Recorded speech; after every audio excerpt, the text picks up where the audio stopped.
الحمد لله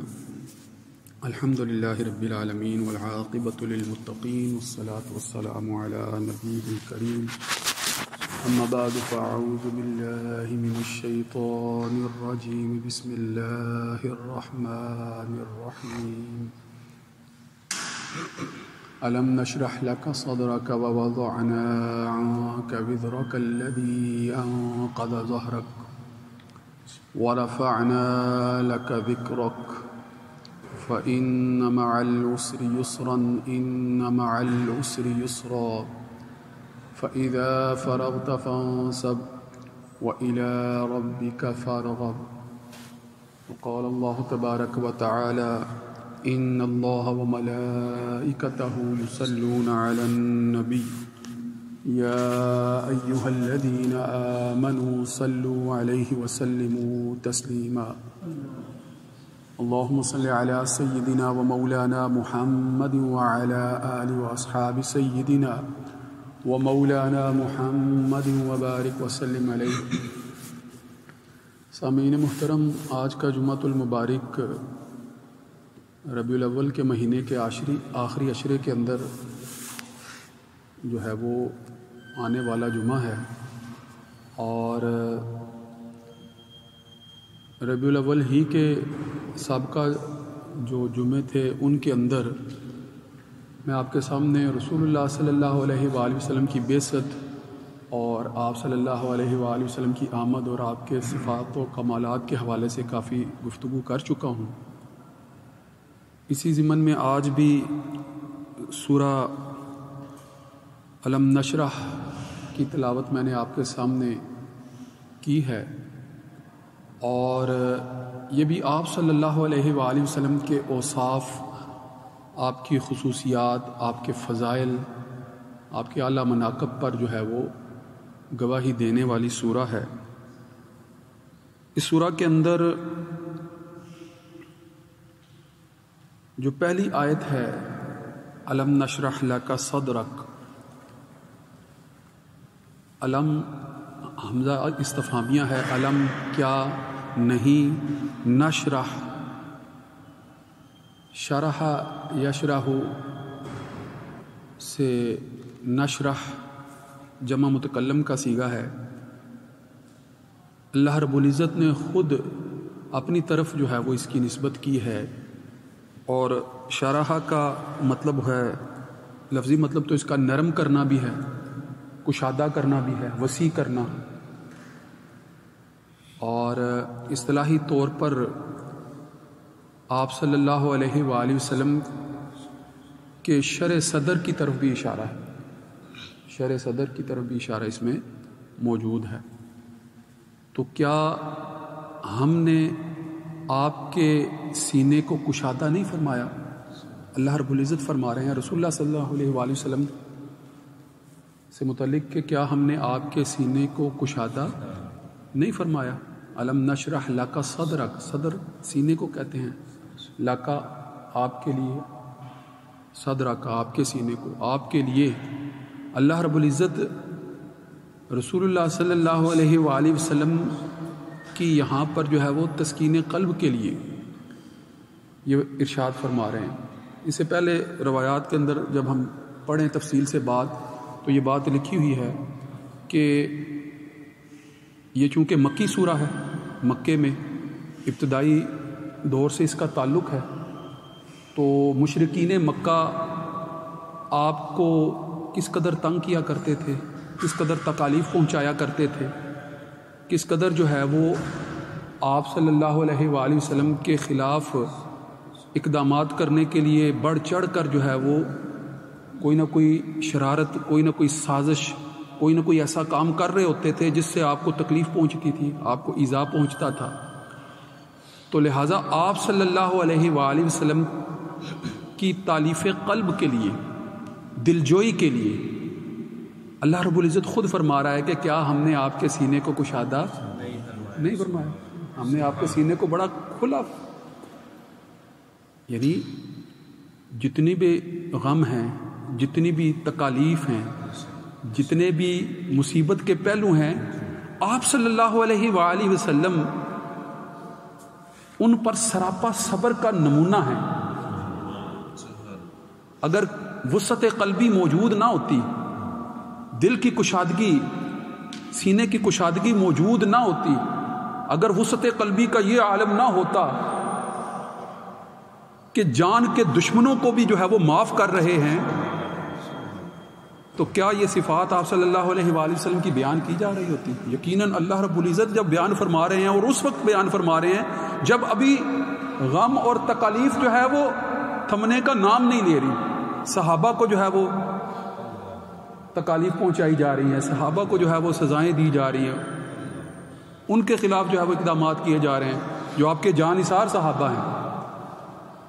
آپ کو، آپ کے ساتھیوں کو، ایمان والوں کو جب آزمائش میں مبتلا کیا جا رہا ہے اور مسلسل آزمائش جو ہے وہ بڑھتی چلی جا رہی ہے، تو دل کا جو درد ہے کہہ لیں کہ وہ اس قدر آگے بڑھ چکا ہے کہ اب اللہ رب العزت خود جو ہے وہ اس کی تسکین کے لیے جو ہے وہ دلاسا دینے کے لیے یہ الفاظ جو ہے وہ نازل فرما رہے ہیں کہ کیا ہم نے آپ کے سینے کو کشادہ نہیں فرمایا. اس میں اور بھی بڑے پہلو ہیں. جب مفسرین آپ صلی اللہ علیہ وآلہ وسلم کے شرح صدر کا ذکر فرماتے ہیں یا لکھتے ہیں اپنی تفاسیر میں، تو اس کی بڑی باریکیاں جو ہے وہ بیان کرتے ہیں. اور آپ کی اعجازی شان، آپ صلی اللہ علیہ وآلہ وسلم کے جو معجزات ہیں، ان میں بڑے معجزات میں یہ بھی شامل ہے کہ آپ صلی اللہ علیہ وآلہ وسلم کے سینے کو چاک کیا گیا، جسے شق صدر کہتے ہیں، اور پھر آپ صلی اللہ علیہ وآلہ وسلم کے قلب مبارک کی تطہیر کی گئی، زمزم سے جو ہے وہ اس کی صفائی کی گئی، دھویا گیا،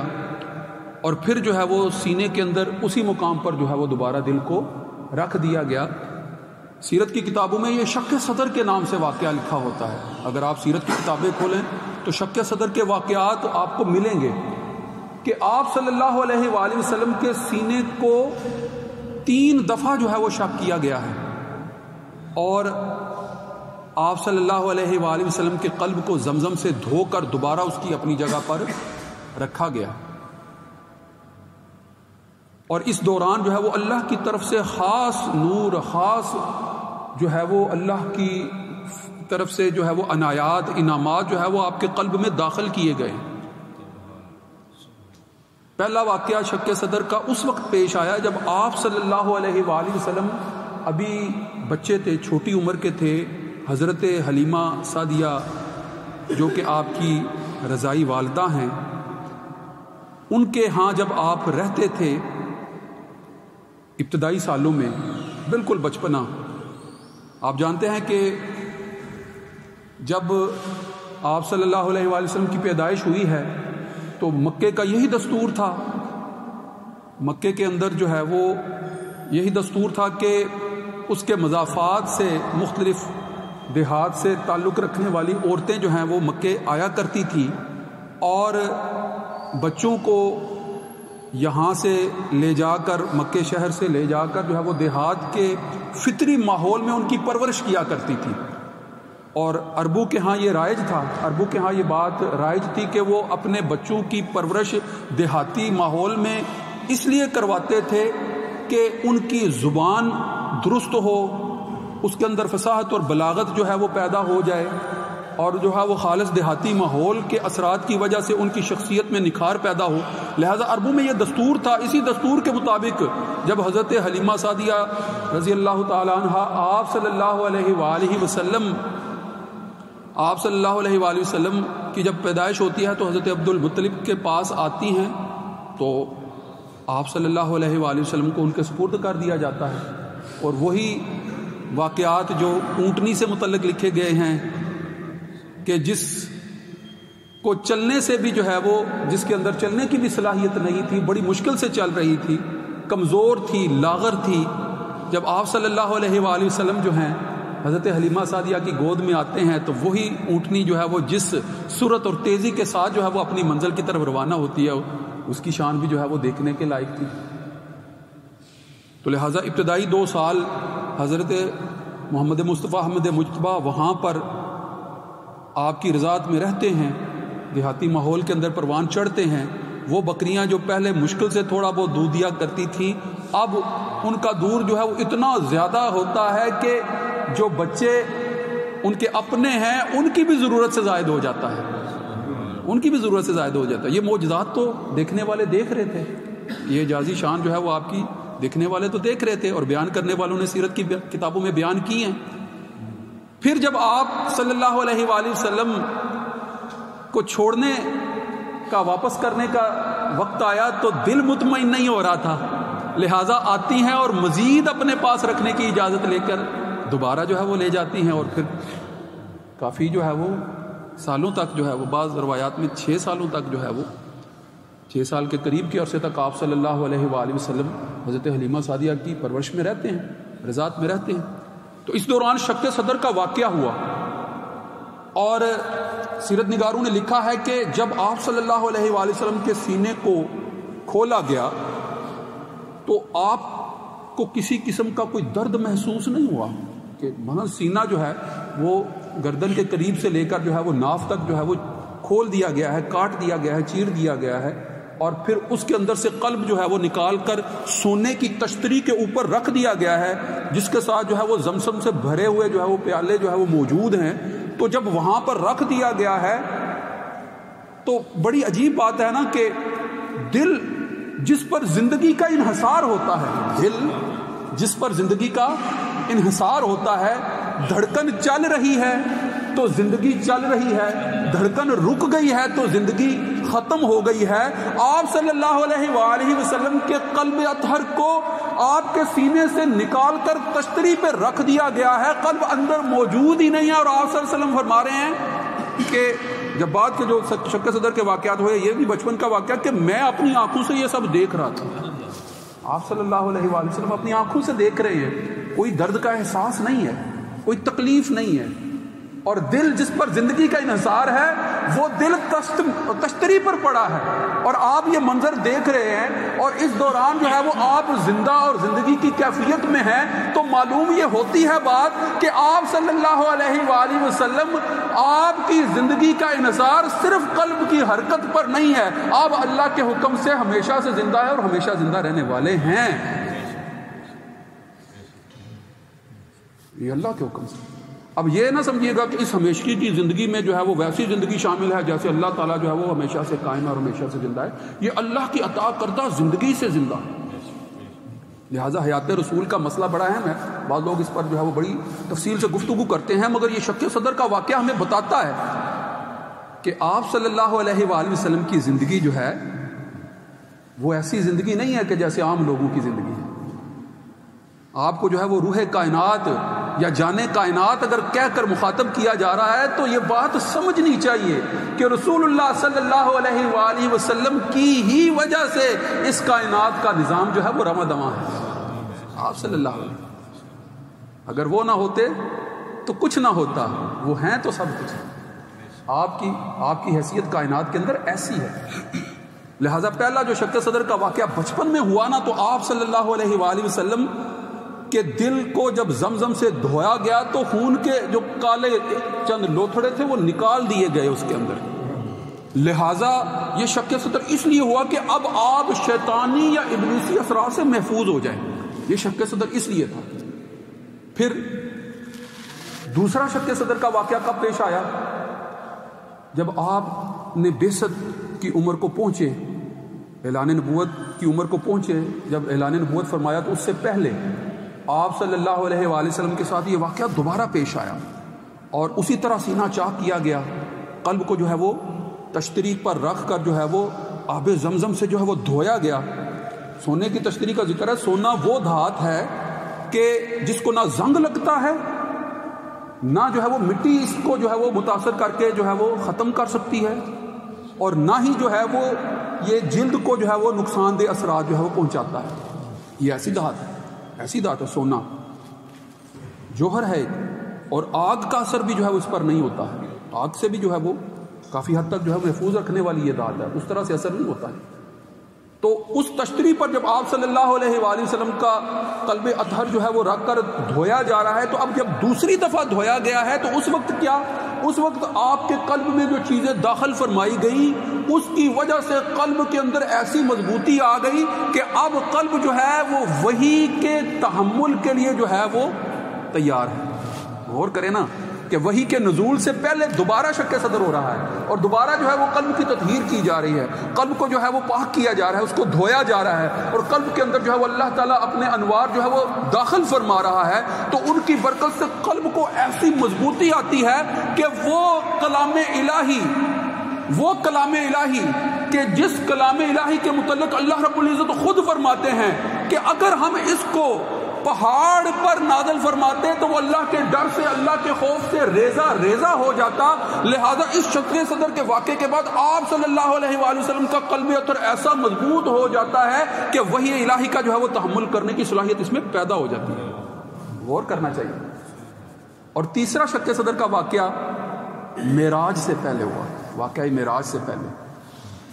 سبحان الذی اسری بعبدہ لیلا من المسجد الحرام الی المسجد الاقصی الذی بارکنا حولہ، بڑی تفصیل سے ہم نے جو ہے وہ معراج کے اوپر جو ہے وہ گفتگو کی تھی، تو اس سے پہلے جو ہے وہ شق صدر کا جو ہے واقعہ پیش آیا تھا۔ اور اب کہ جب آپ کے قلب کو جو ہے وہ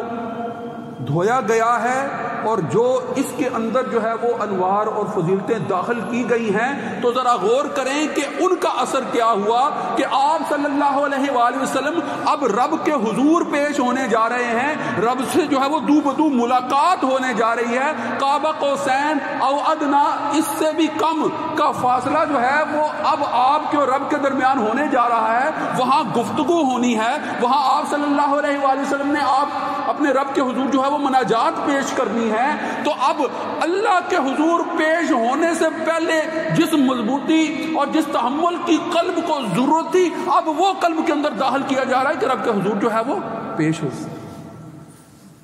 ایسے ہی نہیں ہے شق صدر کے واقعات، یہ شق صدر کے جو واقعات ہیں ان کے اندر اللہ رب العزت نے آپ صلی اللہ علیہ وآلہ وسلم کے اندر جو زندگی اور جو جہان اور کائنات کے نظام کو چلانے کے حوالے سے جو روحانی پہلو آپ صلی اللہ علیہ وآلہ وسلم کی ذات کے اندر رکھ دیے ہیں، کوئی ان کا مقابلہ نہیں کر سکتا۔ لہذا اللہ رب العزت فرما رہا ہے کہ کیا ہم نے آپ کے سینے کو کشادہ نہیں فرمایا؟ الم نشرح لک صدرک۔ حضرت موسیٰ علیہ السلام خود دعا کرتے ہیں رب اشرح لی صدری، اے رب میرا سینہ کھول دے، مگر یہاں اللہ رب العزت سے دعا کرنے سے پہلے ہی اللہ رب العزت خود دلاسا دے رہا ہے کہ کیا ہم نے آپ کے سینے کو کھول نہیں دیا تھا؟ کیا آپ کے سینے کو وسعت عطا نہیں کر دی تھی؟ کیا آپ کو کشادگی عطا نہیں کر دی تھی؟ لہٰذا غور تو کرو کہ آپ صلی اللہ علیہ وآلہ وسلم کے سینے کے اندر وہ کشادگی تھی، تو اسی لیے جو ہے وہ اپنے جانی دشمنوں، اپنے رشتہ داروں کے قتل کرنے والے دشمنوں، اپنے مسلمان ساتھیوں اور صحابہ کے قتل کرنے والے دشمنوں، ان سب کو جو ہے وہ فتح مکہ پر جو ہے وہ ایسی کشادہ دلی سے معاف کر دیا کہ جیسے جو ہے وہ اس سے پہلے جو ہے ان کی کوئی دشمنی تھی ہی نہیں۔ اگر یہ وسعت قلبی آپ صلی اللہ علیہ وآلہ وسلم کے قلب میں موجود ہے اور موجود ہونے کی وجہ سے جو ہے وہ اس کا عملی مظاہرہ اسوہ حسنہ کی شکل میں ہم دیکھتے ہیں، تو غور کرنا چاہیے کہ ریاست مدینہ کے دعوے دار بھی ایسی وسعت قلبی کا مظاہرہ کریں، ریاست مدینہ کے دعوے دار بھی ایسی بات کریں جس میں رسول اللہ صلی اللہ علیہ وآلہ وسلم کی اتباع کی جھلک نظر آتی ہونی چاہیے۔ ریاست مدینہ کے دعوے دار بھی پھر اس طرح سے طرز عمل اختیار کریں کہ جس میں جو ہے وہ اپنی رعایا کو دشمن سمجھ کر جو ہے وہ ان کو ہی جو ہے وہ سروں سے جو ہے وہ اتارنے کے لیے جو ہے اقدامات جو ہے وہ کرنے کے لیے تیار نہ ہو جائیں، وعدے پورے کریں، وعدہ خلافی نہ کریں، معاملات کو جو ہے وہ حسن اسلوب سے جو ہے وہ سلجھانے کی کوشش کریں، لڑائی کے لیے جو ہے وہ خام کی محاذرائی نہ پیدا کریں، لوگوں کے راستوں کا حق جو ہے وہ اگر وہ الزام لگا رہے ہیں کہ وہ مسدود کیے گئے ہوئے ہیں تو یہ بھی سوچیں کہ کس قدر راستوں پر خود انہوں نے پابندیاں لگا دی ہیں۔ اتنے راستے، اتنی سڑکیں خرچہ کر کے بنائی نہیں ہوں گی جتنی سڑکیں راستے خرچہ کیے بغیر جو ہے وہ خود توڑ دی ہیں۔ اب آپ اس سے جو ہے وہ اندازہ لگا سکتے ہیں کہ وسعت قلبی کی تعلیم اور ہوتی ہے اور عملی اقدام اور ہوتا ہے۔ وسعت قلبی ریاست مدینہ کا نام لینا آسان ہوتا ہے، ویسا ظرف دکھانا آسان نہیں ہے، اس کے لیے جو ہے وہ کشادگی چاہیے ہوگی۔ وآخر دعوانا ان الحمد للہ رب العالمین۔ آخر میں ایک اعلان سماعت فرما لیں آئندہ جمعۃ المبارک چونکہ وقت جو ہے وہ مارننگ اور ایوننگ کی کلاسز کا بڑا جو ہے وہ شارٹ ہو جاتا ہے، تو آئندہ جمعۃ المبارک کو 1:25 پر جو ہے وہ گفتگو ختم ہو جائے گی، اور 3-4 منٹ جو ہے وہ سنتیں ادا کرنے کا وقفہ ہوگا، اور اس کے بعد جو ہے وہ نماز کھڑی ہوئی، اور پوری کوشش ہوگی کہ 1:45 پر جو ہے وہ جمعے کی نماز کے تمام جو ہے وہ سنتوں تک جو ہے وہ براحل مکمل ہو جائے۔ تو آئندہ سے آپ کچھ تھوڑا سا وقت پر تشریف لانے کی کوشش کیجیے گا۔ وآخر دعوانا الحمدللہ۔